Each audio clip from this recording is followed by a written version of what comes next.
typical American parent. Yeah. So that's what Take they your do. Ritalin, child, and then Just go to drug them, bed. drug them, and then they will be complacent. All right. You ready? Let's do it. Good evening. Welcome to Sick and Wrong, the world source for antisocial commentary. I'm one of your hosts, Simon. And just when you thought you were out, I pull you back in. I'm Kate Rambo. Kate Rambo likes to pull things. Kate Hey. Rambo, how Hey. how was your second jab? Didn't you just get your second jab? I did. I had it yesterday. And can I just say that I beasted it? Zero symptoms. Wait. You were telling me that you couldn't record last night because of the explosive diarrhea. No, that's what happened to you. You're projecting your diarrhea onto me. Sure. Yeah. Sure. Well, I'm glad it went well. I'm glad the explosive diarrhea didn't happen 2 days in a row because then we wouldn't be able to record today. No, But it's good. I'm You're fully vaxxed now. So that means they opened up the U.S. is open to the fully vaxxed. yeah, the freaking first plans 2021. I'm coming to the US of A. You got to get a laminated vax card, just like me. Well, I think you're one of the few nerds who has laminated it. And I was thinking about that. I was like, oh, I should, just to be like I should get my card laminated. I don't know any place near where I live where you can go and get shit laminated. Get a laminated vax card. It's cool. Like if I can pull it out, just be like, I'm vax, bitch. And that's your advice. I'm just gonna do a JoJo and I'm just gonna take a picture of it on my phone. Nah, you'd scan it on your phone because like here, a lot of bars here require proof of vaccination. So I just I scanned it into my phone. iPhones you can fucking scan with an iPhone. I just learned this the other day. Ours doesn't have a little Bluetooth scannery thing. It's just a card, a very nice card with a clicky down stamp on it. I thought someone was saying that there's I'm sure the NHS has something like this. There's like websites that you can get registered and you get a QR code and you just flash. Oh yeah, that actually, yeah, no, you are right. That's what I'm supposed to do. I'm supposed to register on a site or something. God, who fucking knows? It's all online nowadays, mate, innit? Oh, we should go back to the olden days. Well, you're lucky though. You didn't, it wasn't a rough ride for you. The fucking second vaccine put me on my ass. And then now it's like they're saying we got to get a third one. To be fair, I had prepared myself for being sick. I had cleared my extremely busy schedule of my busy life that I lead. I was like, hold up. I said to my secretary, I was like, keep that night free. I want no calls, no emails, no nothing.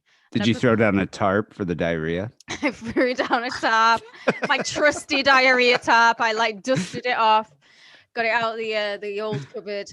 But put some Wellingtons on your kitty just in case. The lady was really nice. The pharmacist. When I went in, she said she showed no symptoms. Hopefully you'll be like me. And because I've actually gone over the 12-week waiting period by a couple of weeks, she said usually if you wait a little bit longer, you're less likely to show symptoms with your second Pfizer shot. My arm doesn't even hurt anymore. It hurt for like half a day, and now that's another thing in the US. Like you waited 3 weeks in between jabs, like 3 or 4 weeks. Now 3 weeks, I think. It's not even a full month in between jabs. Whereas you guys actually, I think all of Europe did a whole 12 weeks, like 3 months, because then it's supposed to be even more effective. So I think, yeah, well, I think the reason being is you guys are willing to comply with that. You're not saying like the vaccine's a hoax and they're putting in microchips. You're like, oh, I'm actually going to do this because I want to prevent myself from contracting this terrible virus. Whereas the US, I think if you had to wait 12 weeks, they would never do it. They would never do it in 12 weeks. They'll do it in 3 weeks because it's still fresh in their mind. I would like to pool a selection of Americans and ask them to count up to 12. just to see, because I bet that's why they were like 1, 2, 3 can do it. Up to 12. It's way trickier. U.S. South, Kate. All right. You want me to start bringing up, dentistry jokes? Oh, the old classics really are the best. They really are. Anyway, it's a good thing you got the jab. I don't want my co-host coming down with the COVID. The explosive diarrhea. And the explosive diarrhea while we're recording. I don't want that. This week, a listener actually sent me an email that mattered, that was actually relevant, that I cared about. Joking, I'm joking. I do read people's emails, but listeners send in something. It's like, hey, check this out, D. It's fucked up. Well, thank you, Will, for sending this in. It actually is kind of fucked up. I was a little surprised, but it inspired me to discuss the intro. We're going to get into in a little bit about the film Dog Day Afternoon. Inspired me to watch the film Dog Day Afternoon, which I'll get into in a minute. But this article here is about these brazen Brazilian bank robberies that have been happening in recent weeks. Kind of in Sao Paulo, and actually in a small Brazilian city called Aracatuba. I don't know how to speak Portuguese, but it's Aracatuba. It looks like it is how it's pronounced. Close enough. Yeah. Yeah. So It'll these do. bank robbers, and it's not just like 2 or 3 guys. I'm talking like 15 to 20 dudes. It's like a They've gang. not even dudes, 15 to 20 men and women all work Whoa. together to rob 3 banks in this southern Brazilian city. It's like the Then SLA. strapped hostages to the top of their getaway vehicles to pretty much foil police attempts from resisting and trying to arrest them or run their cars off the road as they escaped out of the city. Police said 3 people were killed. Among them was one of the robbers themselves. But yet more than 20 people took part in the heist. They blocked off roads with burning vehicles, and they planted explosive devices throughout the whole city that were on like heat sensors and motion sensors. This is so like complex and premeditated and planned. Why couldn't Eric and Dylan have done this instead? Then it would be way cooler. Instead, Eric and Dylan had to have a failed bombing. Boo hoo hoo. This is what I wanted for them. They probably couldn't count to 12. You know, that's probably part of the reason. Probably. The failure of the American education system. These large-scale bank robberies have become more frequent in recent years, and the robbers typically use humans as shields, and they've been strapping them in their car basically for human shields.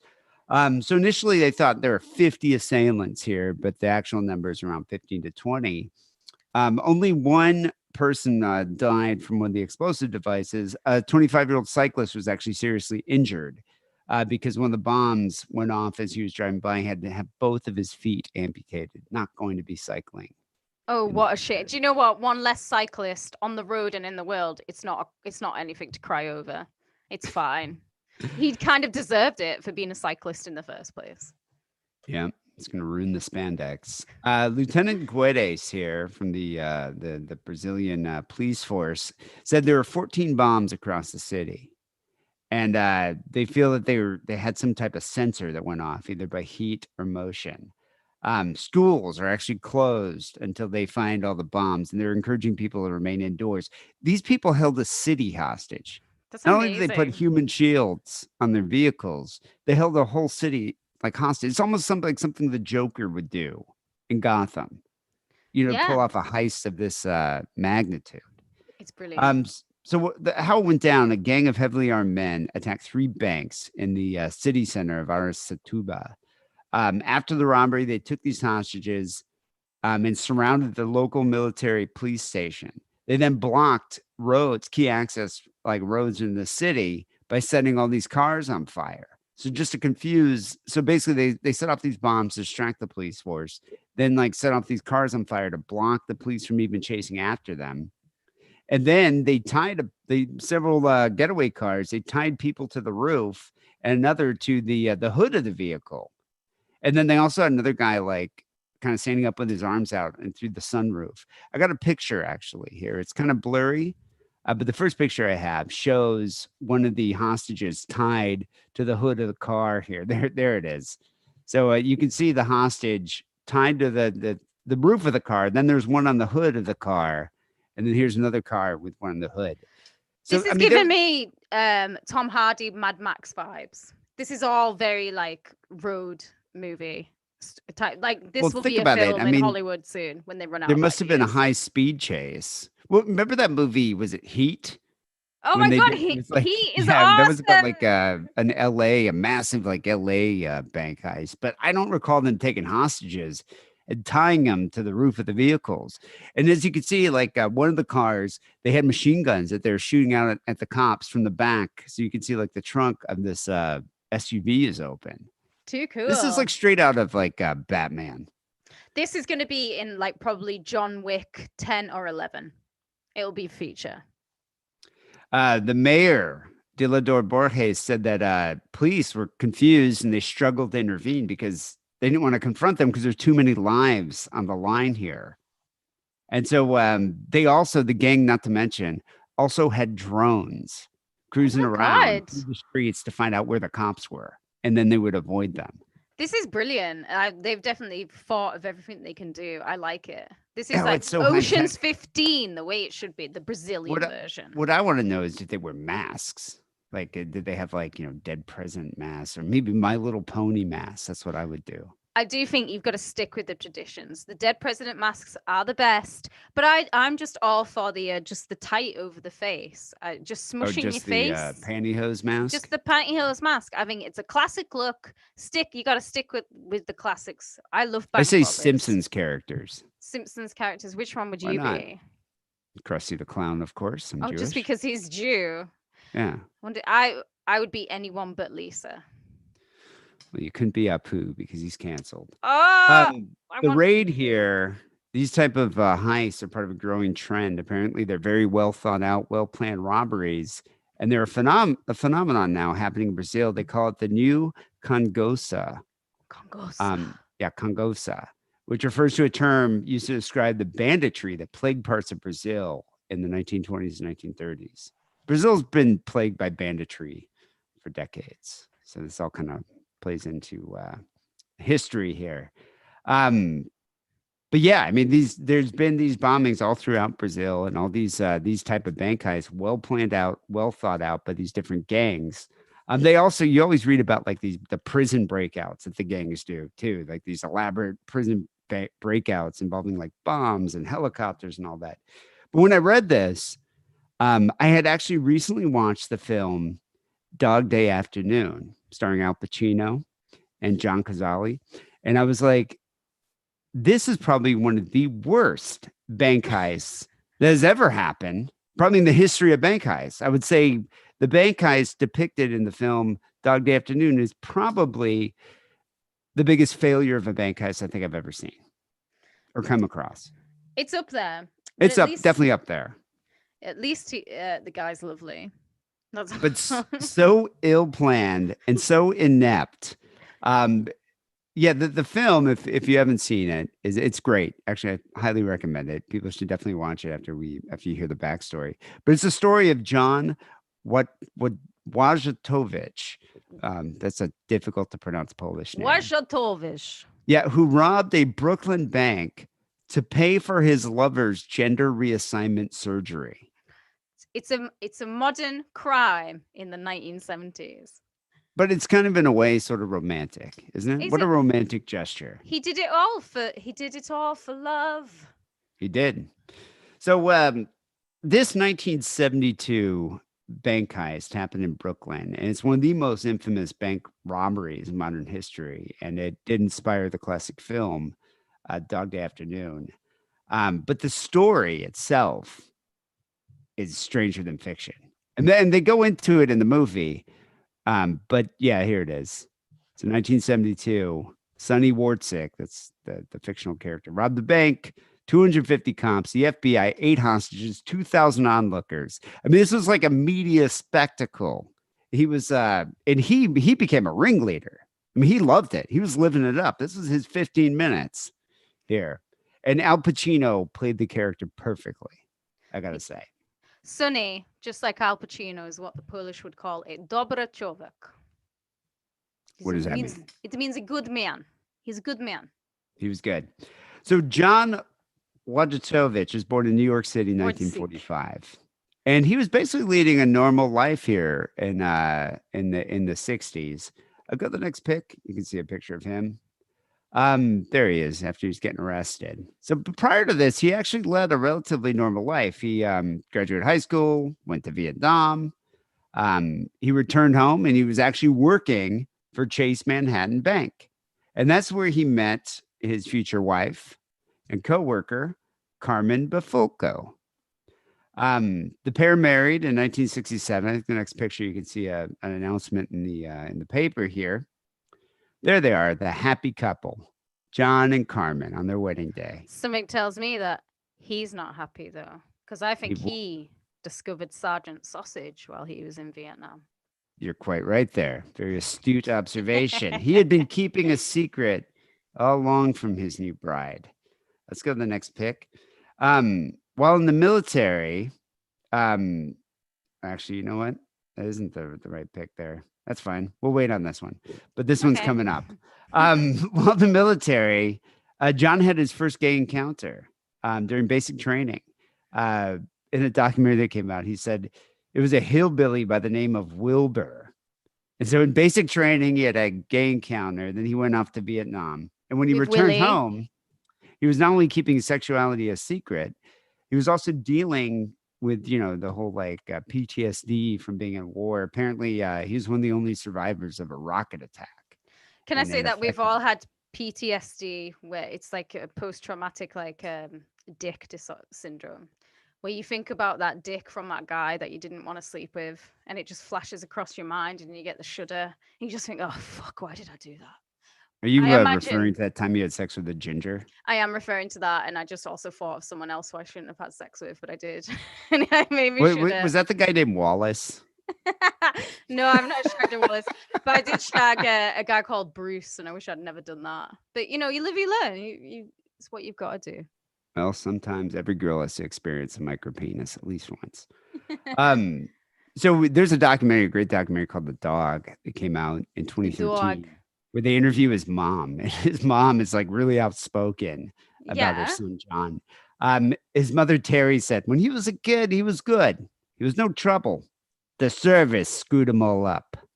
Well, I So think it Wilbur screwed him in the service. Literally, Well, I think it was that. Mum. But I definitely think he had some issues when he came back from Vietnam, like a lot of veterans. Yeah. So he was discharged honorably from the service in 1967. He married Carmen, but he just couldn't live this lie for that long. He separated from his wife 2 years later in 1969. He joined the Gay Activist Alliance. The Gay Activist Alliance, now you can show that picture there that we just showed.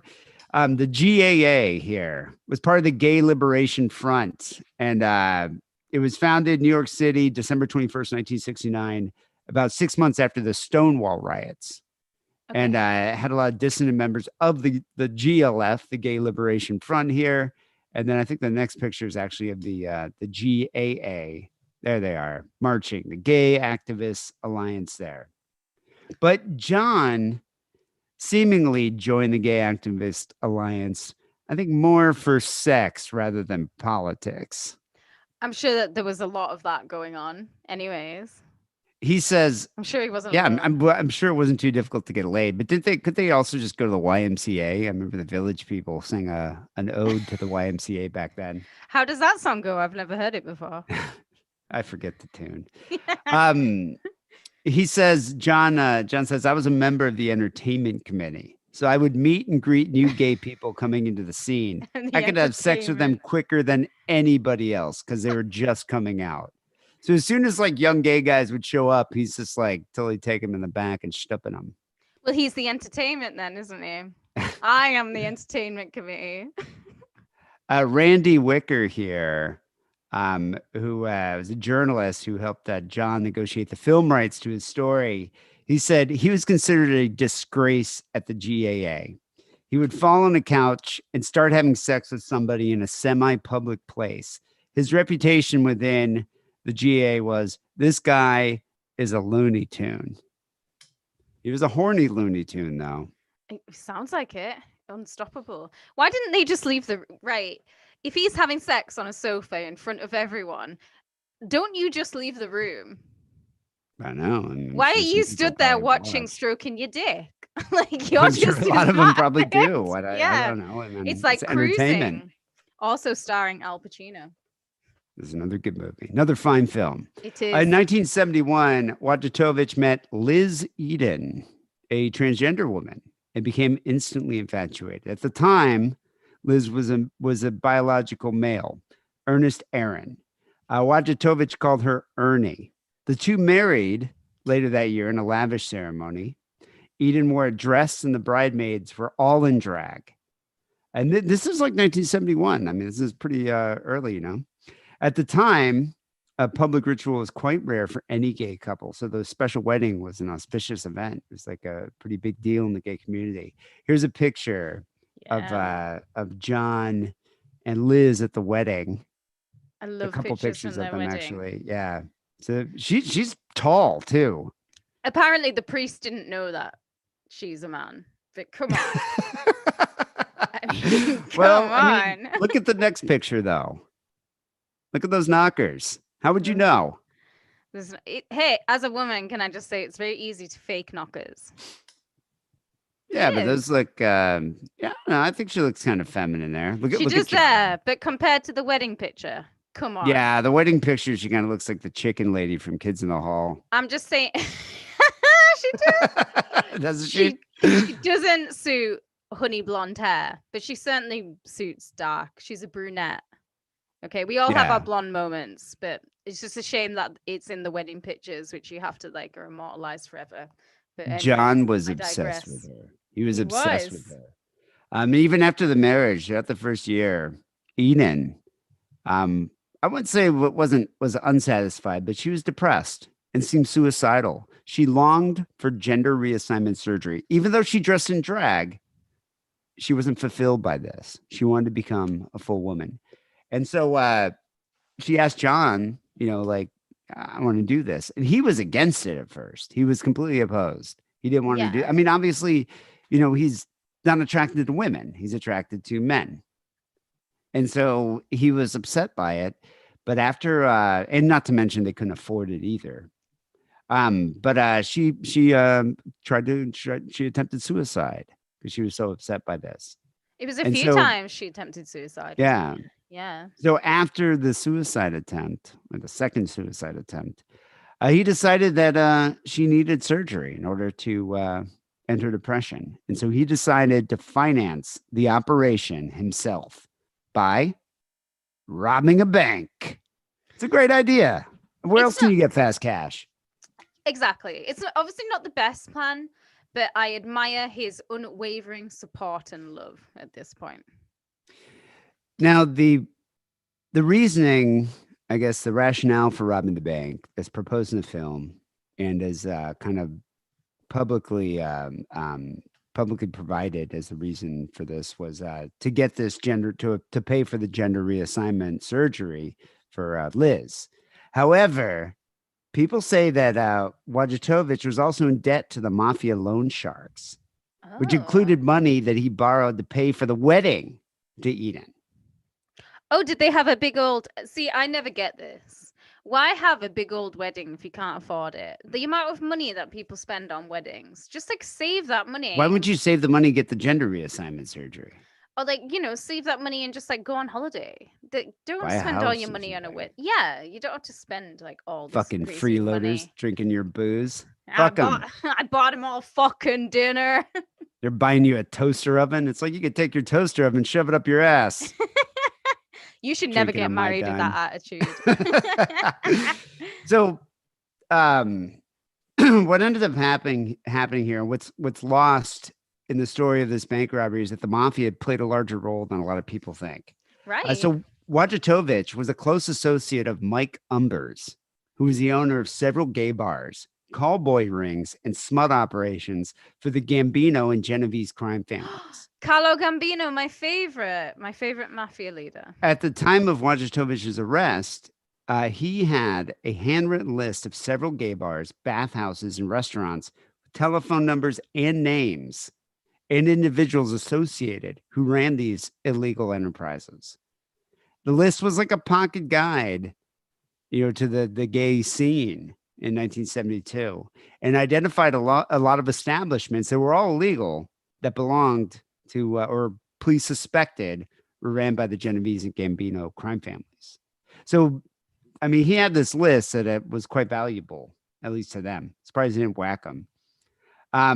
Wait, the whacking. And this is the mafia thing was left out of the film entirely. Although I can't really fault them for that. I mean, it's it's hard to put in all these different, every tangent in a movie, Yeah, but I don't know if they ended up cutting it out, but it wasn't really mentioned in the film. They just it's a kind of B go. story, isn't it? It's a B story that you can drop that will just be distracting.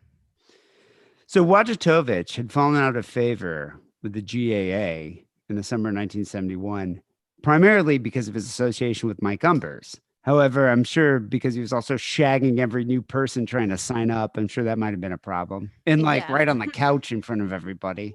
It's like they're like, yo, put your dick back in your pants for 5 minutes. At least let him fill out the membership form. Oh, I bet that room stunk.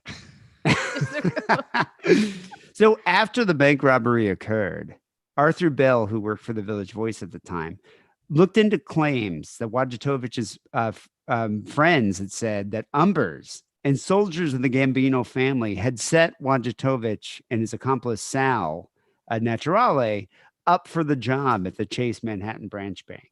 Like he was provided firearms. He was pretty much ordered to do so.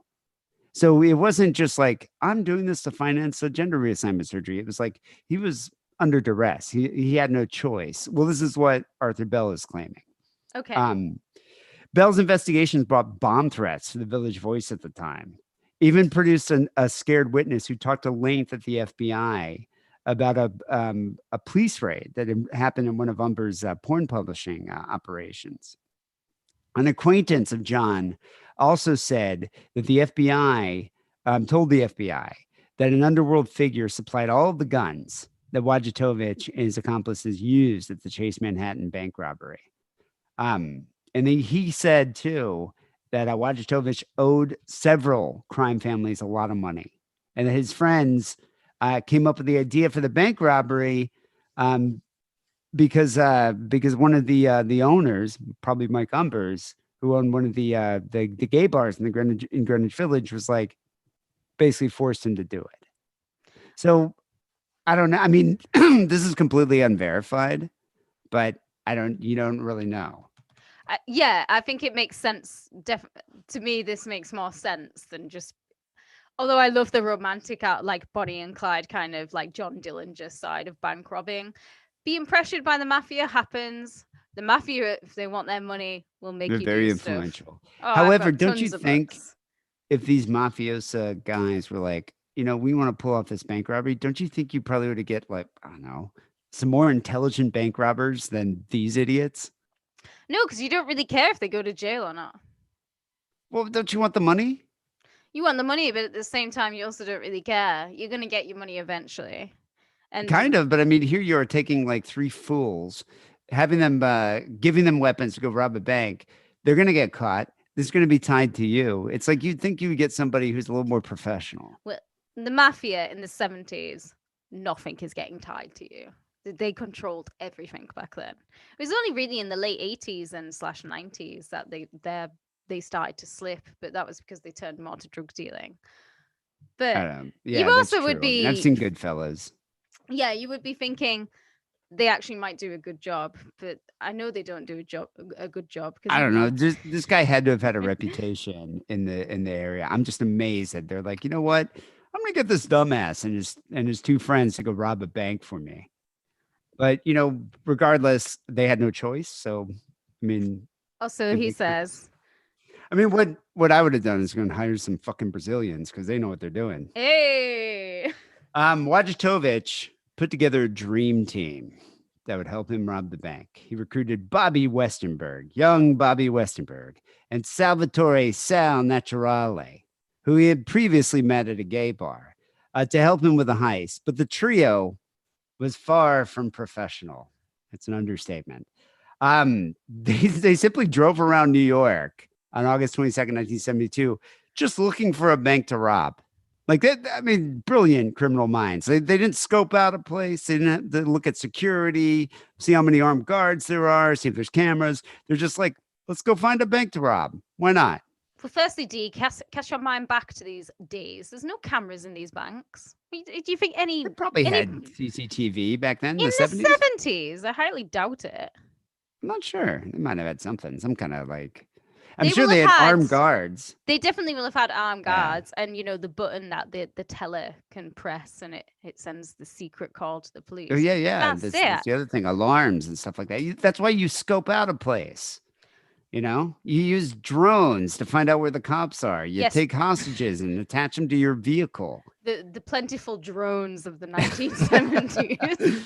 So the night before the robbery, Wojciechowicz and his accomplices, 18-year-old Sal and 20-year-old Bobby Westenberg, they all stayed together in a New Jersey hotel. And Wojciechowicz had agreed to pay Westenberg $50,000, $50K for his assistance here.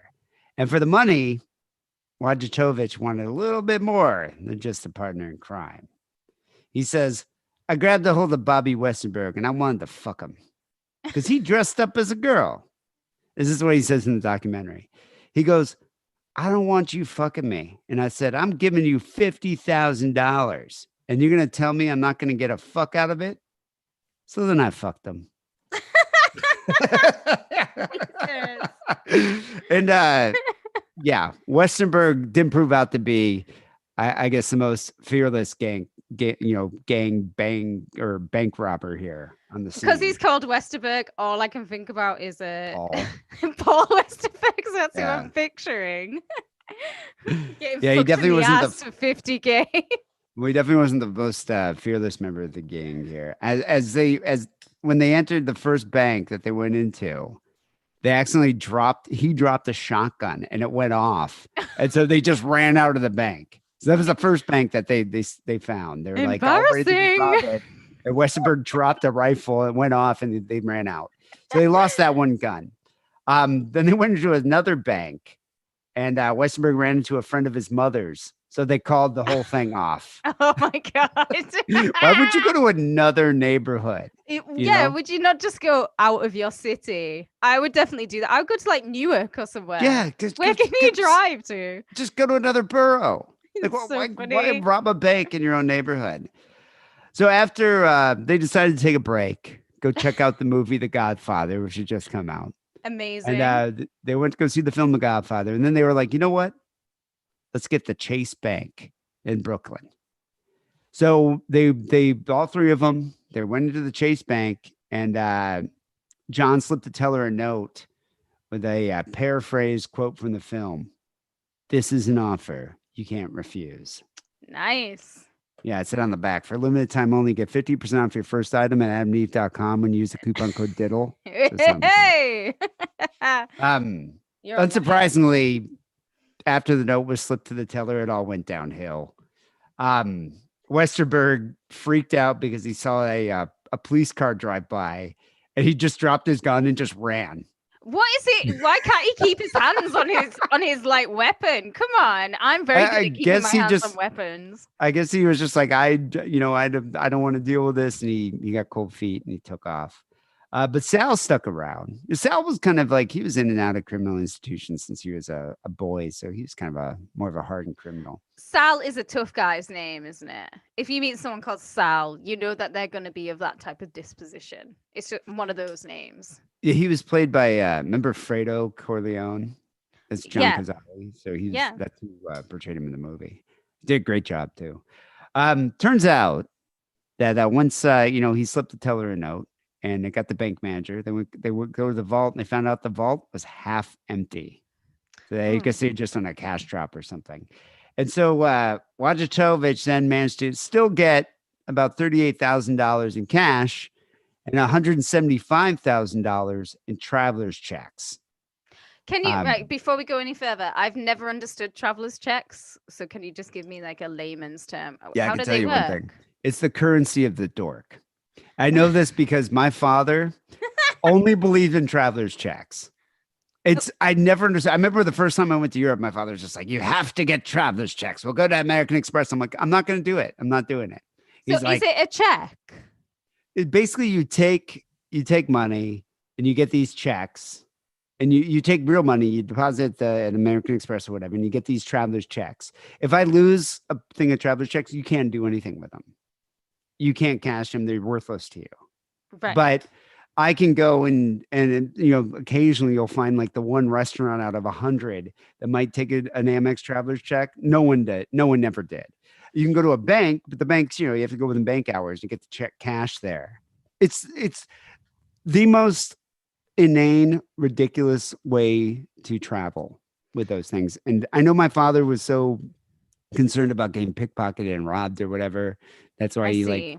would carry like his check of traveler's checks. But when I was old enough to travel myself, I was just like, fuck you. I'm not doing this. I think it's crazy because we don't even use checks anymore. No one uses checks. Checks are not a thing here.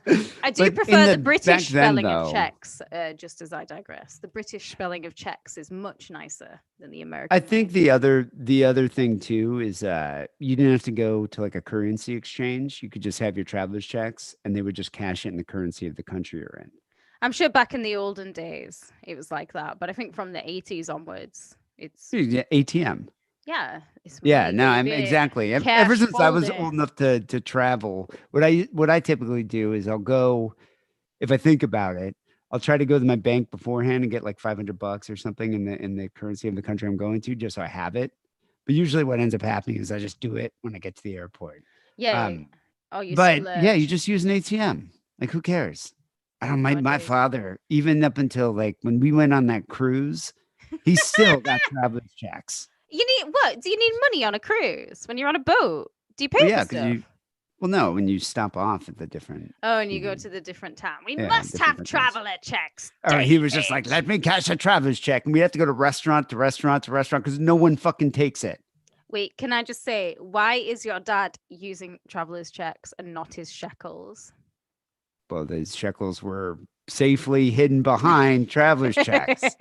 It was the most annoying thing ever. Anyway, so he gets $175,000 in traveler's checks before one of the employees of the bank here was able to sound the alarm and get the police to arrive on the scene. There we go. Well, now all hell broke loose. You get the cops there. It becomes a media spectacle. You get journalists. You get about a crowd of 2,000 onlookers surrounding this bank. I mean, it's kind of like it's a small like suburb of Brooklyn here. This And is plus, there happening. was, This is huge yeah. news. Well, I mean, what was on the telly back then? Absolutely nothing. And it's a hot summer's day. You're going to go out, you're going to break open the fire hydrant, you're going to watch yourself a show. It'll be And great. if you hear something like this happening, you're going to be like, I'm going to go check this out. Yeah. So the robbers then took all 8 people in the bank as hostages, and they hold up for what's going to be a 14-hour standoff with authorities. There was live footage. There were photos of Eden Wojcikowicz's wedding.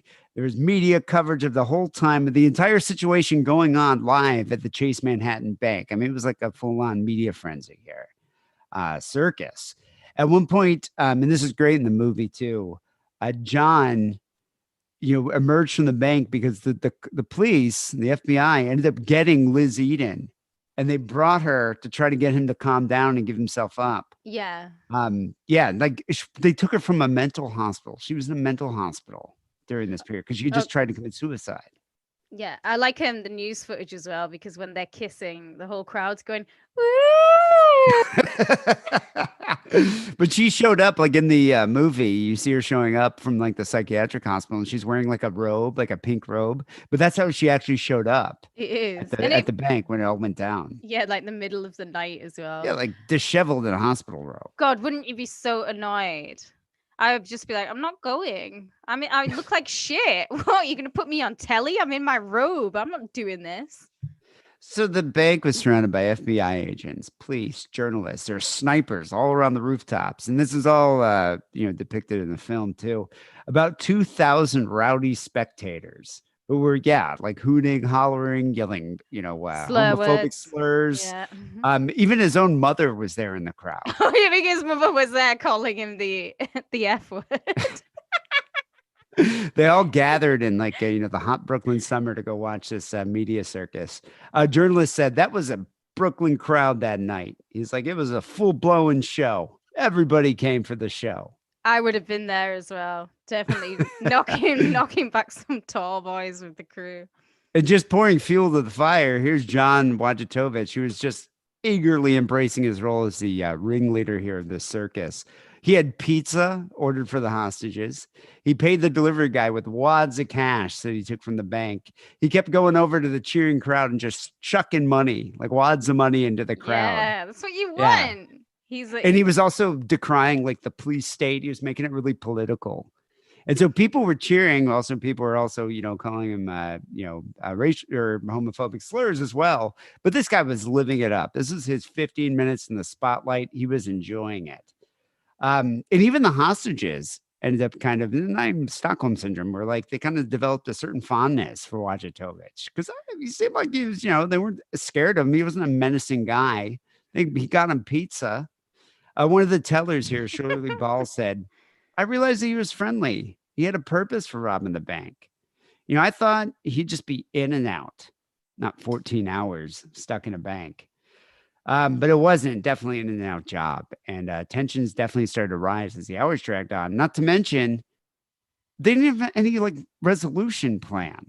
I was gonna say the tension is also building because there's zero air conditioning, and this was one of the hottest summers in New York history, and it's an August day. Yeah, very humid.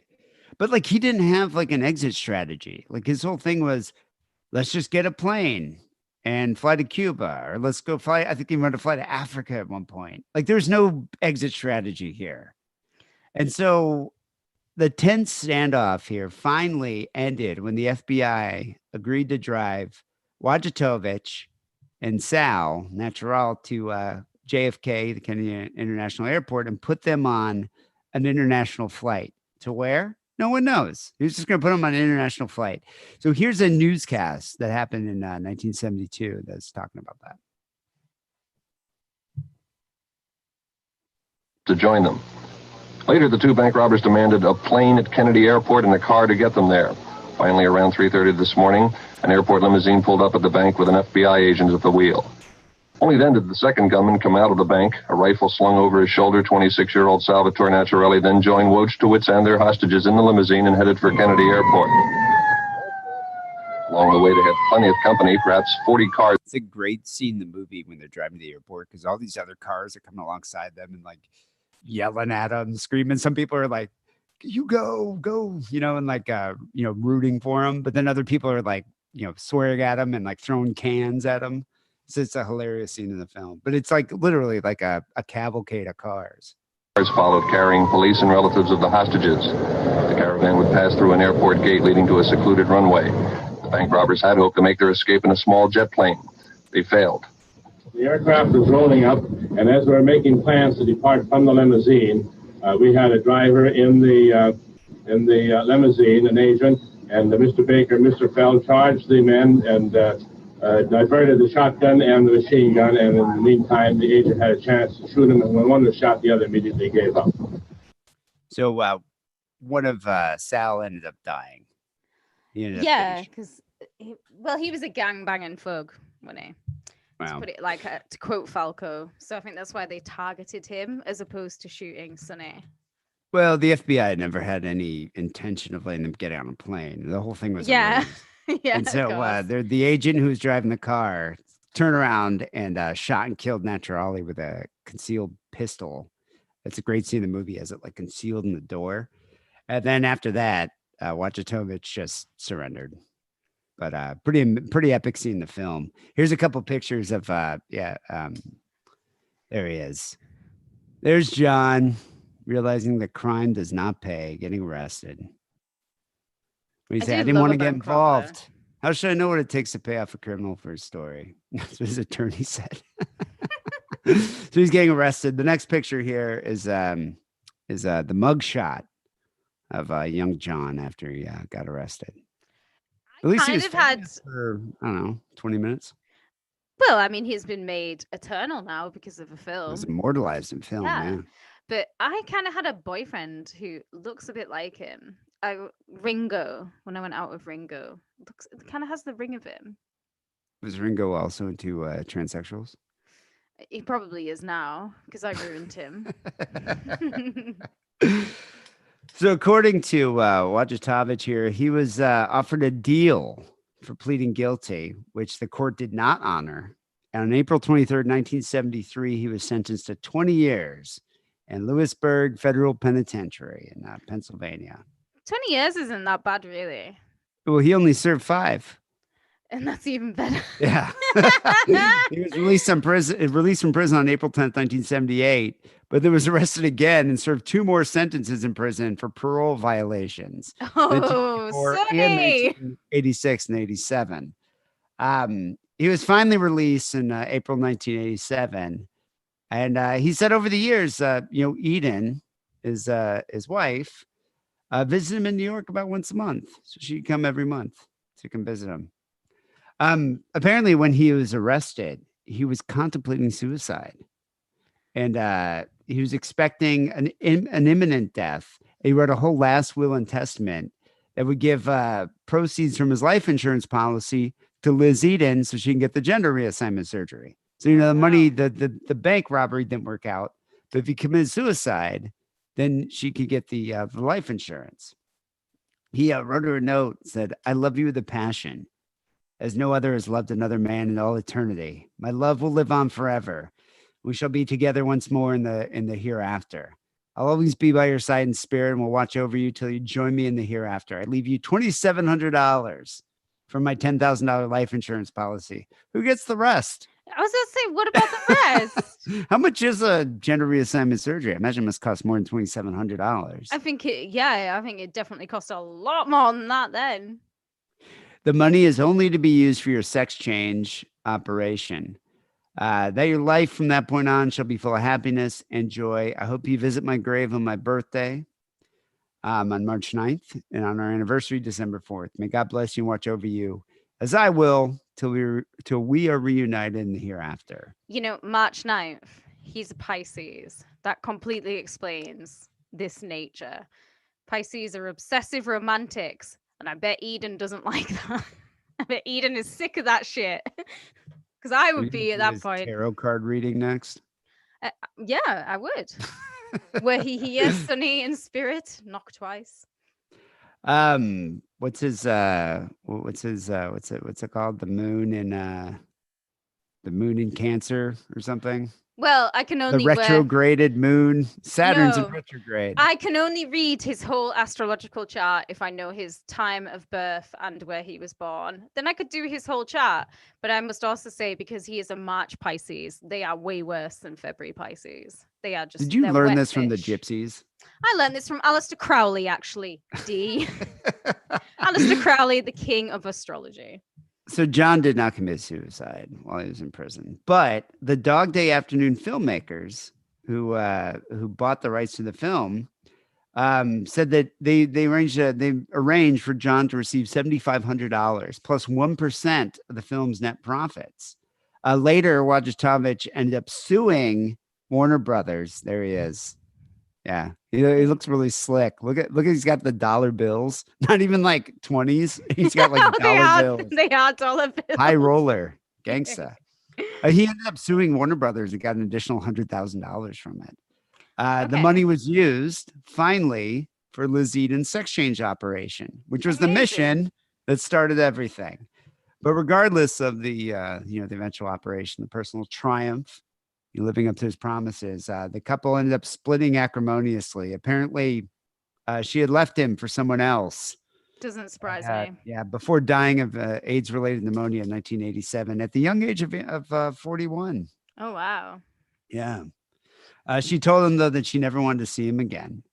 And he was suicidal after hearing that. But John found love in prison. There's still... it could still end well for him. He found love in prison. He married a fellow con named George Heath. They both got out in 1978, and they moved in with Wojciechowicz's mother in Brooklyn. Oh, what? I mean, come on. Moving in with your mum, with your new husband. But go back up to the high roller picture. We're not quite at this one yet. I apologize. Yeah, there he is. So when he got out here, high roller ended up moving in with his mom. And he actually had the nerve to apply for a guard position at the Chase Manhattan Bank that he robbed. I like it. I like his what's the Moxie word? No, is it chutzpah? Chutzpah. I like it. But he ended up not getting hired. Instead, he found a job cleaning toilet bowls on Park Avenue. He also tried during this period to cash in on his Dog Day fame by publicizing his criminal identity. He would spend time hanging out in front of the Chase Manhattan Bank, trying to sell autographs. And he would wear a T-shirt that said, "I robbed this bank." Oh, that's a bit sad, but at the same time, I do like it. Why not? Well, he never ended up achieving any enduring celebrity. I mean, he had his 15 minutes, but everyone pretty much forgot about him other than this film. He ended up dying of cancer in 2006 at the age of 60. At the time, he was on welfare and still living with his mother in Brooklyn. His mum is still alive. Is she like older than time? She must be. She was in the documentary that they did. This is good Polish genes. We live forever. Now, John was able to see Dog Day Afternoon, and he was very vocal in his criticisms of the film. So, screenwriter Frank Pearson, who wrote the Oscar-winning screenplay on The Boys in the Bank, he read a Life magazine article, and that's what he based the whole movie on. Is this one article in Life magazine? Al Pacino, who had already starred in The Godfather at this point, played Sonny Wartzik, who is the anti-hero inspired by Wojciechowicz. And then Sal, if you go to the next picture, was played by John Cazale, who is Fredo Corleone in The Godfather. Yeah, he's both great actors. Fantastic. Great Yeah, casting. They both did plays on off Broadway in New York City. That's how they met. Before like Al Pacino blew up, and even before he ever got The Godfather, and it was Al Pacino who brought John Cazale in to be in The Godfather. Oh, great! So they're bros. They go way back. They go way back. So while in prison, John ended up seeing Dog Day Afternoon and watched Al Pacino portray him on screen. Originally, the warden objected to the prisoner viewing the film, until Wojciechowicz threatened to start the biggest prison riot he's ever damn seen. Yeah, right. This guy's full of threats here. I'd be I'm like, sure. Yeah. We see the type of bank robbery he pulls off, I'd like to see the prison riot he can. I'd have been like, "You're not Chopper, mate. Go back to your cell. Be quiet. Be grateful we let you even watch a picture." He was permitted to view the movie in the company of just one guard, and he described it as a very moving experience, but he ended up sending a letter to the New York Times protesting that the film did not show the whole truth, and the little it did show was twisted and distorted. The biggest problem, his biggest criticism of the film, was that he made some kind of deal to betray his partner, Sal, which was not true. And there's no human being low enough in this world who would let the FBI kill his partner in order for him to survive. So they kind of imply that he made some type of deal like that, but that he says it was never happened, even though in the movie it's somewhat insinuated. He also had issues with the casting of his wife, stating that the film made Carmen look horrible and inferred that he left her and he wound up in the arms of a gay man because of her. Like their unsatisfying marriage pushed him into living a gay life, which he said is completely untrue. And he felt sorry for the actress for having to play such a horrible, misleading role. But regardless of what Wojciechowicz thought of the film, it was a major critic and audience success.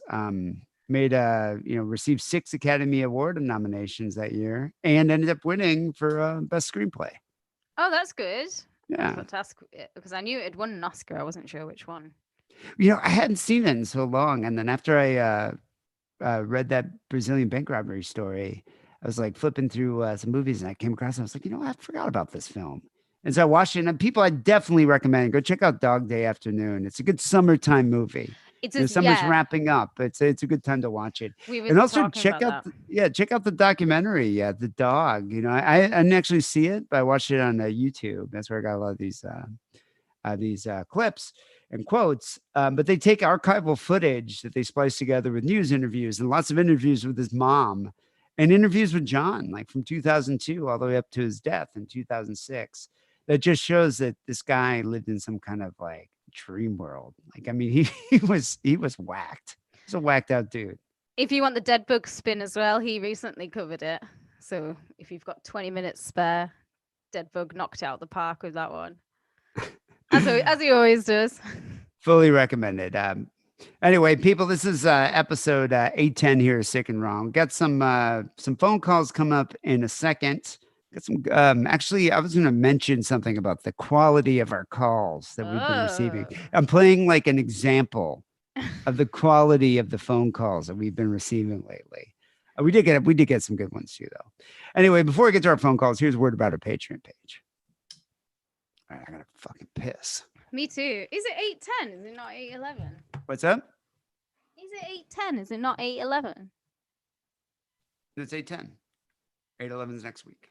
Is it? I'm living in the future, man. Sorry, everyone. We're going to the bathroom.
Back.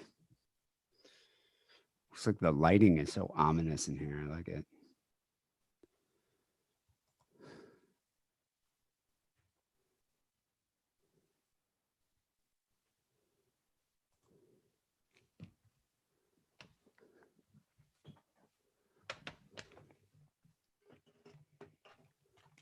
Yeah.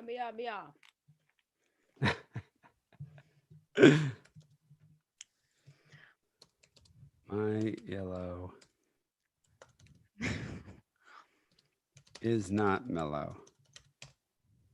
Ew. It gets flushed down Oh, Jojo. with the brown. You don't Yeah. let your yellow mellow because then your whole place smells like piss. Yeah, it smells like piss. Yeah. Shit, the fucking beast just woke up. I knew I shouldn't have got up. Hear him? Yeah, I can Can you hear hear him him? He's then. crying. He'll calm down. Have you not thought about taking one of his treats and seeing how strong they are? I'm not gonna eat a fucking cat CBD cat treat. I'll just Why smoke not? real weed. Yeah, I'll but I smoke mean, real just to weed. see how strong they are. What if they're really good? I want to see if ever you tried your pet's CBD treats. I've had CBDs before, and I think they're kind of weak. I don't know if you've ever had them, but they're not very powerful. They're not strong like the weed that I need. So do you wash your Jew hands after you've I do actually. I'm pretty weird about that. Like I'm very hygienic. I always wash my hands after I pee or I poo, and see especially after I masturbate.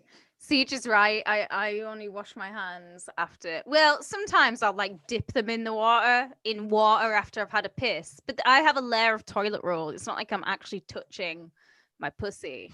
So I don't wash my hands typically after Yeah, a but piss. what about when you poo? Yeah, every time, of course. It's fucking disgusting. What if about you when don't. you build your mattress? Do you wash your hands after that? Of course, because you're dealing with fecals, which is different. But piss, it's like I've got a layer of toilet roll.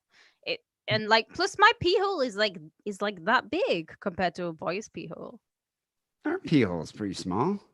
Your pee hole's way bigger than a girl's pee hole. Then why do you think we get cystitis? But the thing is Because with our pee us hole's so is tiny. the thing is with us, you shake it off, and when you shake it off, piss goes everywhere. Piss, it's inevitable. It's gonna get in your hands. You got to wash your hands. Well, I mean, if you guys are dabbing the end of your penis with a bit of toilet paper, you're a bit. No, you do the shake. Yeah, that's I what I'm like to saying. do. I think it's funny when you piss like an old guy when you have your arms out like this. Oh yeah, I would be doing up to all these Put it shenanigans in your pants. if I was a man. I'd be up to all of it. Yeah, I don't Yeah, know if Joe Siege was Kelly right. doesn't flush his pee because he thinks it wastes water, and I don't think he washes his hands after he pisses either. He should do. Yeah, he's Irish, isn't he? Like they're Lauren to themselves. Disgusting. He almost got in a fight with some guy at Jumbo's because of it. It's fucking Yeah. gross. I've fucking eaten. I gross. used to eat my dog's treats, like because you try them, you'd be like a little for me, a little for you, a little for me, a little for you, and like It sometimes has like fucking horse entrails in it. Why would you eat that? not most of Horse the treats giblets. don't. Yeah, they do. It's like part horse. It's part like It's fucking all like wildebeest. Who ash knows and what the fuck they shit. put in it? Like dog chocolate. And wildebeest. furthermore, yeah, I'm they're not gonna killing eat ash. wildebeest. to put- Who knows? It's like a smorgasbord of fucking animal entrails that they put. That's what they feed dogs. I love the fact that you're like, I won't eat this, but I will eat a Taco Bell bean So burrito. Taco Bell doesn't have fucking horse entrails. Yes, the atheist preacher. We all know about Steele having his Jap's eye widened to piss Wait, through. what happened? He like had his Jap's eye widened. When he was a boy, that's why he what do you call mini league baseball? He had to miss a year Or of minor that. league baseball. He had to miss a year of minor league because he had to have his piss hole widened because it wasn't big enough. But then when he got to about the age of 36, he had scar tissue that had built up. So he was storing piss in his kidneys, causing like kidney infections. You Wait, can did he tell- get You can hit tell I've in- been listening to From the Ville. Did he get hit in the testicles of the baseball? No, he was born with it, born that way with a tiny piss hole, so they had to widen it. Well, he's got a tiny piss hole. No, now he has an abnormally large piss hole because they basically stuck an instrument down there and made it big. But the problem with making it big is that obviously infection can get in, but it caused a load of scar tissue. So it's fucked up his stream forever. And also he talks a lot about how his piss is it's like nuclear. It stinks. God, he probably needs to drink more water. He drinks Gatorade. Well, that has electrolytes. That's good. Have you not heard the story about the time he accidentally drank his own piss? It sounds vaguely familiar. We'll get Steele to tell the story. Yeah, we should have him on Yeah. to relive that moment, that special moment. Bless You him. know, this Love year, him. for the holiday show, we're not going to do the retelling of Steele's, the miracle birth of Steele's Black Child. We're going to do something else. Haven't quite decided yet. We've been talking. ideas, Groundbreaking. Yeah. Yeah, we've got a few ideas in mind for that. Yep. It's going to be a special holiday show. My favorite thing last year was obviously I made a racist remark, and I will say it is a racist remark, but it was done in good humor, and even Steele laughed. It was the most racist thing I've ever heard other than But the show. then- I was appalled. And yeah, What Like, was I'm so funny gutted. was when I heard it. this Australian kid wrote in to say he was really happy that Steele called me on my racism, and he said that he even heard Steele get offended by what I'd said. I was like, Steele was quite offended, as was I. Yeah. We both were. We were both shocked. all of you were shocked, yeah, especially John Steele, who is easily offended at racist remarks. John Steele, who has never made a racist remark in his life, was offended by what I said. And then I thought, this Australian calling me racist? I was like, mate, you're the people who thought Aborigines weren't Yeah, they came people up with their own term for Aborigines. but- until like 10 years ago.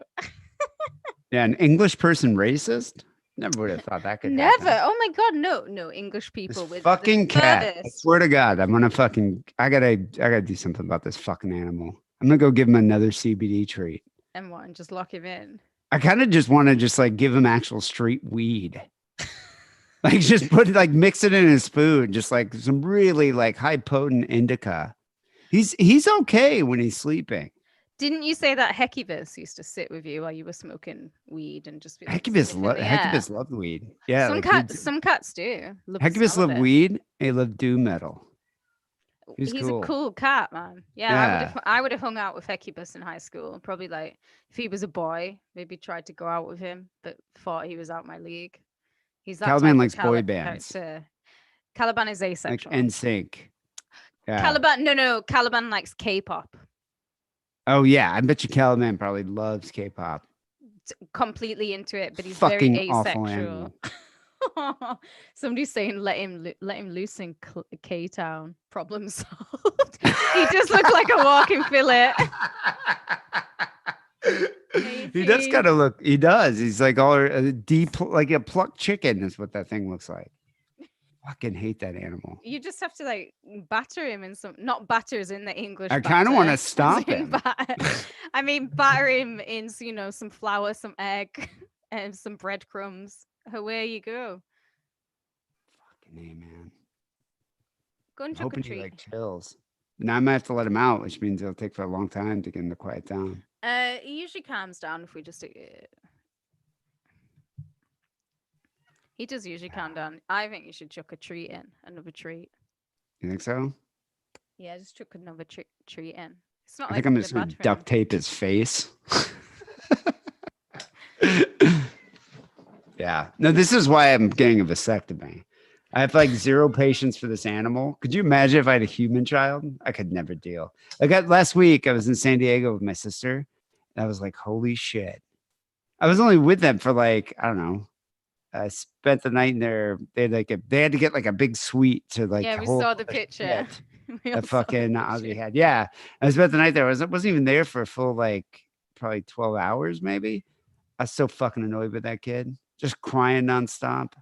How old is he now? Is he like nearly a year? 6 months. 6 months. Oh, is he only 6 months? Yeah. Is that what they do? At He's a 6 cute months? baby, but fucking babies are annoying. What else do they do at 6 months? Can they do anything? Cry, Is that shit. it? No, he smiles now, and he's starting to try to like crawl around a bit. Yeah.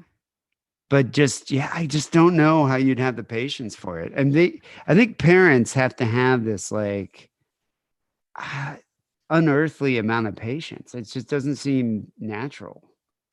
Well, I work night shift, and I went night shift with a lot of parents, and mums as well, and they'll go home, maybe get an hour's sleep, take their kids to school, get 4 hours sleep, and then go and pick their kids back up. I'm like, how do you not shout at them all the time? They're like, we do.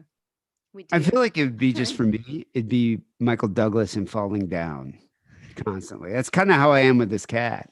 Oh, I just watched a really good British film. Oh, what is it called? But it's very much like the British Falling Down with Cock Ben. Destroyers Volume 1 through 4. Oh no, not that old hat. It was, yeah, I've seen it. Oh, with Ben Winslow. I can't remember the name of it, but I was like writing as I was watching it. It was good. Hmm. It was very much like Alright. I think he's quieting. I think he's quiet. Let's finish this off. I gotta go to fucking Devo, people. Yeah, whip it. Whip it. Whip it good. You know, that Devo show is only because the Live Nation was doing some kind of like, I don't know, like a special or promotion or something. It was only $25 for a ticket. That's so cheap. Not even to go bad see seats either. Devo. Yeah, They're it's playing crazy. punk rock bowling tomorrow as well. Oh, is that what? Maybe that's why they're doing the show then. Yeah, the Is headline. that going on this weekend? Yeah, I think is it Huh. punk rock? They're definitely headlining. Never something been to tomorrow. that. The Schizophrenics are are also on the same bill. All right. How come you never played punk rock bowling? Never invited? Why would I? Why? Firstly, What if why? your okay? What if your band was like, if they're like, hey, we're gonna fly you out here, put you up in like the Golden Nugget, and you play a show? You wouldn't do it? Probably not. Why? You got principles? I just would never want to play something like that personally. It's not for me. You would too. If you were offered money, a free flight, and a hotel room in Vegas, I used to your get out principles of, would be like, fuck it. no, I You used to flush get down out the of toilet with your gigs by tampons. saying I used to get out of gigs by putting a price and then saying, and I want beer and we want the petrol as well. And most times promoters, when you get to that, are just like, nah, we won't be bothered. But that's how I would get out of gigs. I'm sure your bandmates were like, fuck it, let's just get a new singer. It's gonna No, be fun. they would also agree with me. It's all the monopoly. I I'm not doubt it. doing shit We'll like find that. out. Yeah. A free flight to the States to go and a free hotel room in Vegas. I'm gonna And turn that the down. visas. And I want them to pay the visas as well. And I want to have the tax on top of it. Don't take my tax off me. They would all say What's no. the tax? Because you're going to get taxed the money that you earned. You get a big chunk of change taken off you when you play in America. So that's why a lot Oh, of do you? bands will come in under the radar. Yeah, like all the DIY bands. Anyway, all right. He's quite. So we got a few phone calls to get to. 323-522-4032. So I posted recently a picture of John Steele on the Facebook page, Oh saying my. call in and because I was kind of disappointed with the recent phone calls we've been getting. They've been like weak AF, I gotta say. There's been some good ones, don't get me wrong. I know Christopher Siege, who's listening right now, he called in with a really good one we're gonna play in the next couple weeks. But most of them have been kind of like of this caliber. So, saw this lady bar, pretty lady, and I said, "Hey, baby, can I smell your food tang?" She said, "No." I said, "Oh, well then it must be your feet." Fuck you, lick my balls. I do appreciate the salutation at the end. However, like, come on. Let me just say this. Firstly, John Steele is a fantastic looking man. Let me just say that. Oh, and that, yeah, no, it was a great older picture of John Steele with a mullet. Yeah, back in his Essexville Justice days. John Steele, if he's listening right now, hello, John Steele. Whatever you're doing, probably watching wrestling. Oh no, he doesn't watch wrestling anymore. We just had a big discussion about that a while ago. Yeah, no, it's a great 1980s mullet picture of Steele. But that's besides the point. What is the point is that the calls have been weak AF. That, come on, give us a call. I'm gonna hear something, especially next month. We're doing like a series of Spooktober, Yeah. spooky, We're going Halloween themed stories. Oh. So we want to hear stories of you, having like one of those anal ghosts. A lot of people get those around this time of year. Have you had one of them? And I've never actually had, but Wackerly used to get them every now and then. Of course, Wackerly did. Yeah. He would like fart in the bed with his wife and just blame it on the anal ghosts because that's what they do. They get inside your anus and make you fart. They give you gas. The bad gas from the ghosts. But no, we want to hear about this. We want to hear about your paranormal experiences. I don't mind the jokes, the one-off jokes every now and then. That was a decent one, actually. But yeah, give us a call.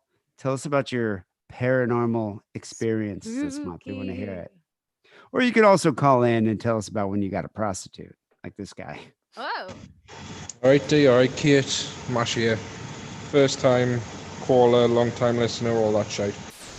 So I thought I'd ring in with a story about the first time I went to go meet a brass. Wait, not meet a brass, but the first time I went to go shag a brass. I do love that term, by the way, but you might have to define it. Brass. Yeah. Brass is actually Cockney rhyming slang, but this guy's Northumberland, so I don't know. He just must have spent time down there. I've not heard brass, but it's a hooker, a bint. It's a hooker, a yeah, prostitute, prostitute. a prosy. Prosy.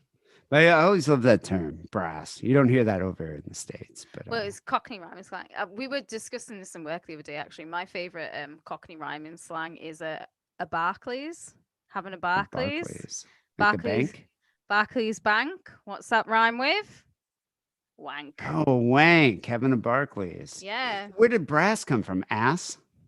I don't know what that'll be from. Do you know Huh. what? Sometimes they come from phrases as well. And a Northern English phrase is you can say, I'm totally brassic. I'm brassic. What does that mate. mean? You're I'm getting I'm prostitutes? No, I'm skint. Oh, that doesn't Uh, make any sense. Brassic, it's probably just a fucking. It's probably like a Shakespearean word, but nowadays it means nothing. And we've skewed the meaning. This is Britain, mate, where every word has 20 different meanings. Well, this guy ended up getting brass for the first time. The only people I can really think of who appreciate this story. I appreciated it anyway. So anyway, I've only got 3 minutes of it. So I have been to see a brass before, but just for like 20 quid blowjob, 10 quid blowjob, and minging lasses, But I thought, I've got in my system, I really want to shag one. So I booked one, spent all day at work, 12 hours on a shift, trying to book a brass through the different websites, Finally found one, 160 quid. Well, so he's not getting like street brass. He's like going through like Adult Friend Finder or something or Craigslist. Well, we don't have Craigslist. Oh, you guys don't have Craigslist, But yeah. yeah, you can find the hookers online. Why not? But can you- Alex like, I spent all day. I can't do a Geordie accent. I'm really sorry. But he's like, I spent all day looking for one. That's not Can you Geordie. get no. Can you get street brass on like the streets of Glasgow or Yeah, this guy London? sounds to me. He's not full on Geordie. This guy might be like South Shields or somewhere like that. the shithole? Yeah, South Shields is where Cheryl Cole is from, but also one of the best fish and chips that I've ever eaten was in South Shields. But I digress. Mm. He's probably just from some shitty town where it's easier to book a chick in a hotel, go meet her, shag her, and then come home. That's what I'm thinking. That's what I'm picturing. But you know what? It's once in a lifetime opportunity. I'm gonna book it. So I booked her in. She says, "All right, give us half an hour before you leave, 30 minutes. so we can get ready, dolled up and all that shit." So went back home, had a shower, washed my bits, and it was through Newcastle, so it was gonna take us about half an hour to get there. Yeah, he's in So South I'll give her a ring Shields. now before I leave. So I dropped her a message saying, right, half an hour away, I'll be down there. She sent us the address, and it was a block of flats just over the bridge. So Wait, is he going to like a council flat? I think so. He could be from Sunderland too. Oh, all the places this guy could be from. Are they all shitholes? Fuck yeah, Northumbria is like 99.9% shitholes. Even half of Newcastle is a fucking shithole. and all right, fair enough. It'll take us about half an hour to get there. So when we're there, getting excited, getting a little bit of a chubby on. Thinking, I'm finally gonna do it. But anyway, I got the flats, no parking outside. Parked on the very side of the flats. I was like, fuck's sake. He's putting a lot of forethought into this. It's something this is like a bucket list item for this guy.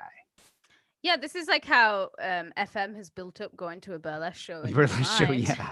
And This is like this guy is like planning this out. This is like Christmas come early for him. going to shag a bint for the first time. I'm hoping it works out. Like measures up to his expectations, but we'll find out. So I had to walk all the way around these flats. Couldn't find the front door. Could have fuck. So I felt like a right pillock. I had to ring her. See, where's the front door? And she sent us a photo. After she said So it was in a what? little black door around the side, but it wasn't. It was a fucking gate.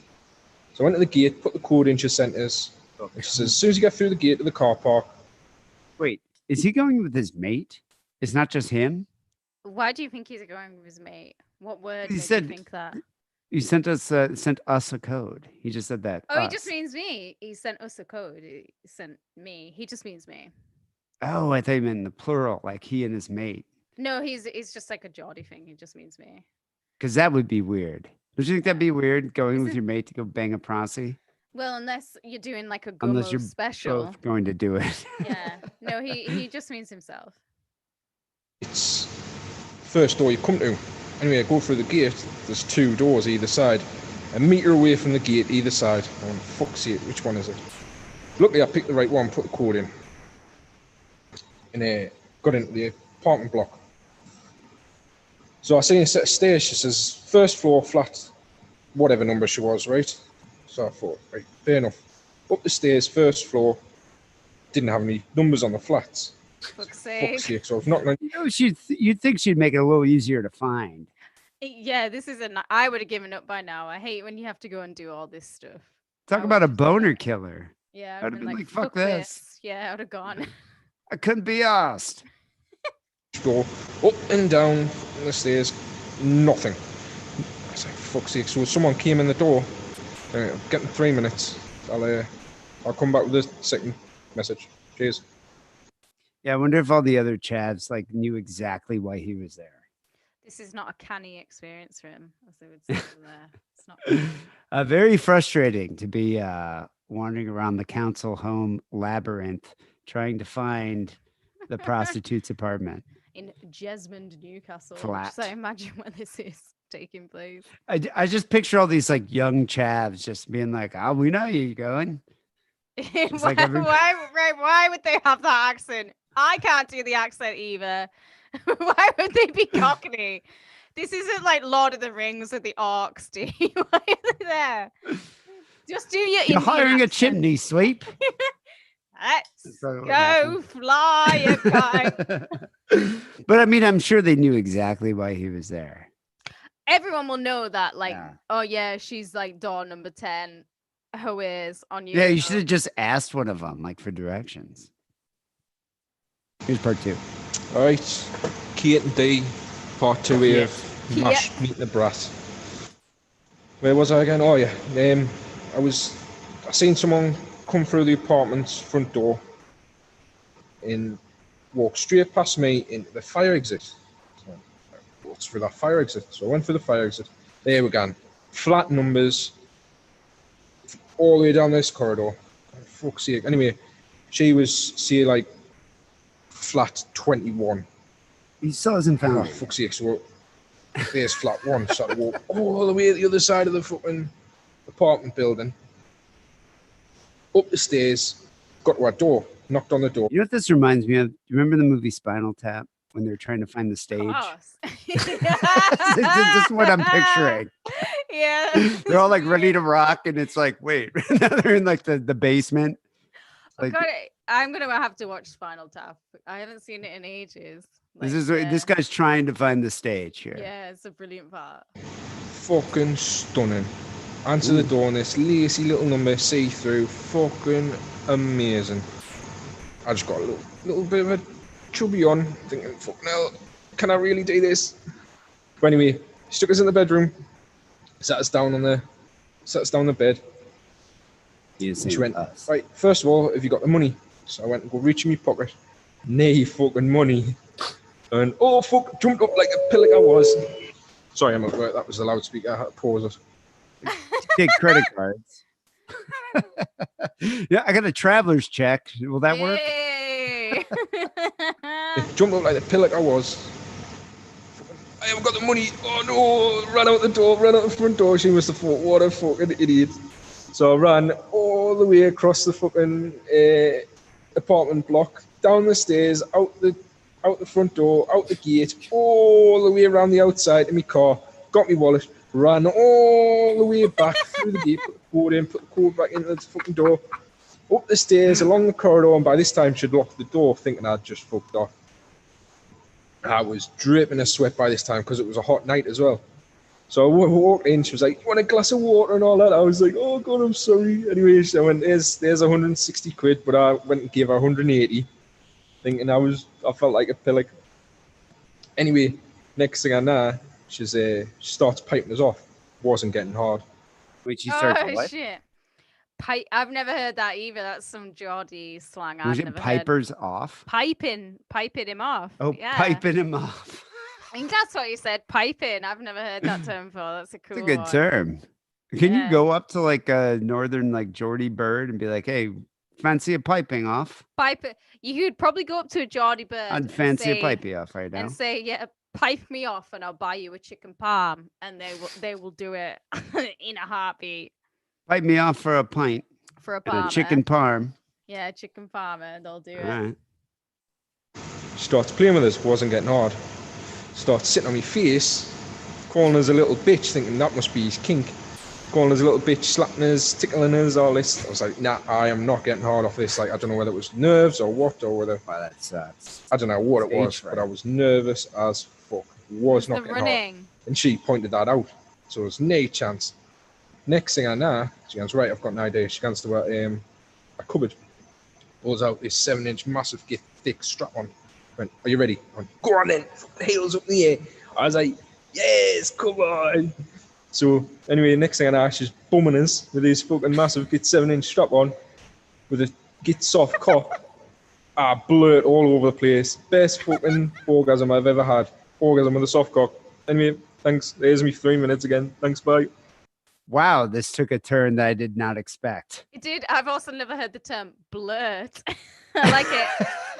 Because it makes sense, doesn't it? Because you blurt it out. I like it.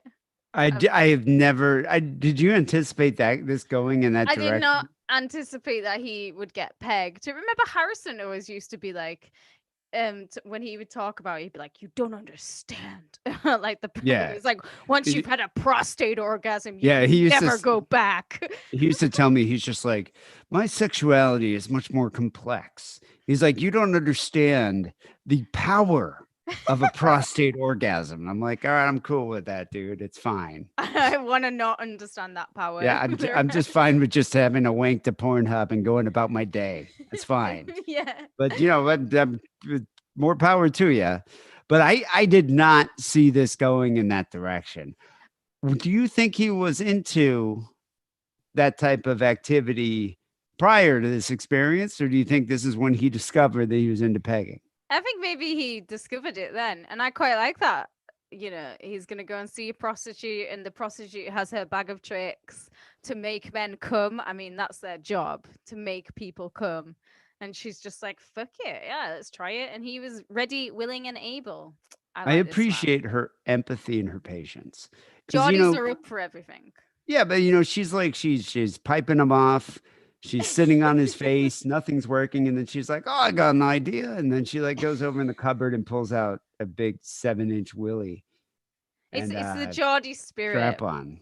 I love it. Yeah. Yeah, no, I'm quite impressed. Like I did not anticipate the twist. I want at him the to end of ring that. back in, or to at least write to one of us, because Gateshead or South Shields is what I'm thinking.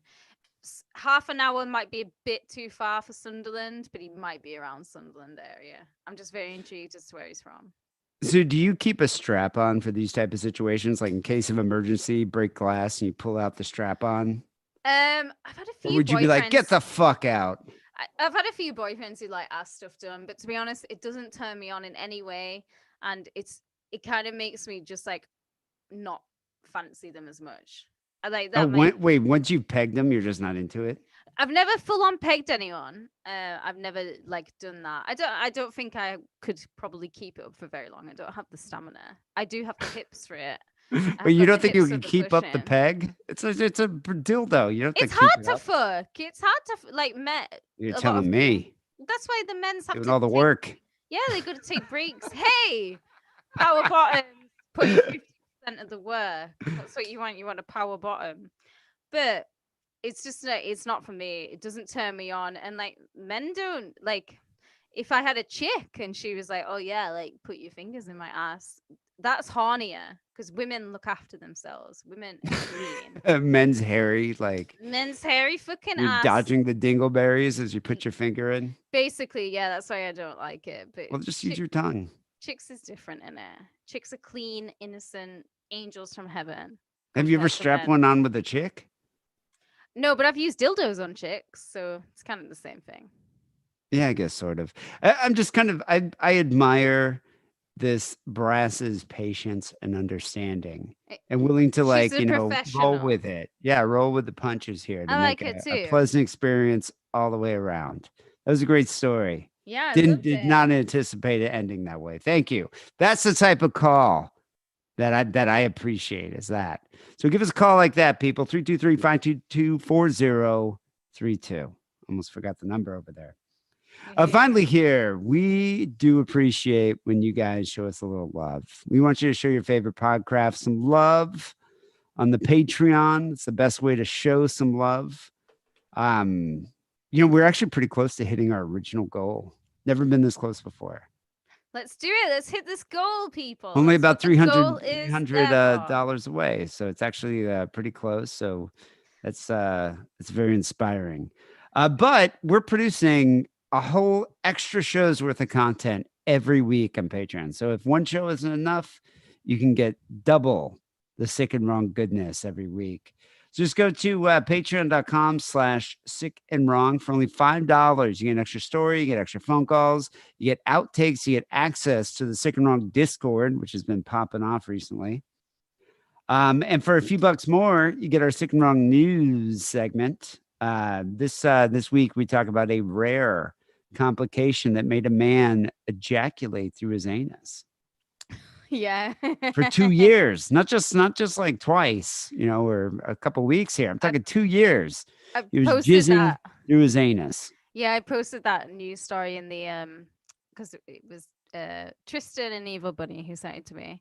But I posted that in the Secret Sick and Wrong group. And there's been a lot of discussion about everything involved with this story. I'm most intrigued by the smell. What do you The think? smell? The smell of the shit and the smell of the jizz. Does Would that you- reverse? Would you still taste it? Because I know you like jizz and you're a cum scientist, but I this am is a a cum special kind of scientist. jizz. It's like Well, a it's jizz sh- frosty. It's from shitty. Wendy's. Shitty jizz, isn't it? So Baby, but then shiz. It's it's shiz. shiz, but then his shit is also jizz. So which one do you eat? Which one do you Try them have? both. Why not? So we talk about that, and we also talk about Eminem launching a brand new Mom's Spaghetti restaurant. I'm He's going. starting his own spaghetti franchise. We are going to this. We're going to do a food review from here. Finally, here we also do the bonus Sick and Wrong mini-sode Overkill, where Kate covered Robert Calvi this week, the CFO of the Vatican. Maybe not the CFO, but he definitely handled their finances, and he died in very mysterious fashion. Yeah, Dun, dun, dun. older English, older British members of who listen to this will remember it. It was big news in the 80s. Big news. It's like The Godfather, but in Britain, basically. But seriously, people, we work really hard to produce this show every week, and we do love when you sign up for Patreon and help us out. It is the only thing that keeps me doing it these days. I like the whole patron community as well. I try and be way more active on like the patron than I am anywhere else. Like if you message me on Instagram and you're not a patron, I'm kind of not going to talk to you. I'll just put it out there. Jesus, Like, elitist. Yeah, it's not No, elitist. It's like you're not really supporting me in what I'm doing. So why should I give it to you for free? Hey? I do love the community though. So patreon.com/sick do. and wrong. Also, there's a big sale going on, a big fucking sale at the T Public store. For real. It's like up to 38% off shit right now. So go to sickandwrongpodcast.com/shop, click on the picture of the Pope, and you can go check out the T Public store. Finally, here, Sick and Wrong song of the week. So one of my favorite scenes in Dog Day Afternoon is the montage in the beginning when they're driving through Manhattan, like 70s Manhattan, and they're playing the Elton John song Amarina. I don't even know what that means. I don't know if that's a name or what. But it's a cool scene. It's a whole montage scene of the sounds of New York City with the Elton John song Amarina. So we're going to end the show here with Amarina from Elton John's third album, Tumbleweed Connection. People, thanks for listening. Next week, we'll be back with episode 811, which is kicking off our Spooktober Fest. It's going to be extra spooky. Each episode is going to be more spookier than the last one. Do you promise? I promise. Anyway, till then, keep it sleazy. All right. Till then, take it sleazy. Still don't know the phone number. The what? The phone number. Film I'll number. never know it. The phone number. I'll never know Oh, it. the phone number. Yeah. 323-522-4032. Maybe people aren't ringing in because you say, when you have to ring up like a help center, like say, I don't know, you're gonna ring up your home insurance and they ask you to confirm shit. Are you one of those people who reads it out really fast? When it's, well, you know what I usually do when it's just like a recording? I say it really loudly and angrily because I'm so pissed off. I have to speak to a recording because I don't even like the recording. I'm always like agent, operator. I But can see you oftentimes, getting yeah, het but up. oftentimes, oh, I get like apoplectic about it. I'm verklempt. But they, yeah, they oftentimes don't let you go straight to the agent or the operator. You got to go through all these circuitous routes to do it. Like that guy trying to find brass. Yeah. And so I get really mad. I get really angry about it. I get all butthurt. So I'm like, I'm the 3, total- 2, 3, 5, 2, 2, 4, maybe, 0, 3, 2. maybe you should start reading the phone number like that. I should. I'm the complete opposite. When I'm in call center, people, honey catches more flies than vinegar. Hun, that's a good idea. I'm always well. Plus, I feel bad for them. I mean, it's a shit fucking job. So whenever I speak to anyone in the call center, I'm practically calling them like ma'am and sir. Like, thank you so much. Thank you for everything you do. Thank you. I think you need a raise. And whenever they're like, do you want to like fill in? You know, they can like we can ring you back and you can do a survey about your experience. I'm like, oh yeah, do it. I'm gonna give you 10 out of 10. 10 out of Ugh, 10. I'm usually way too annoyed.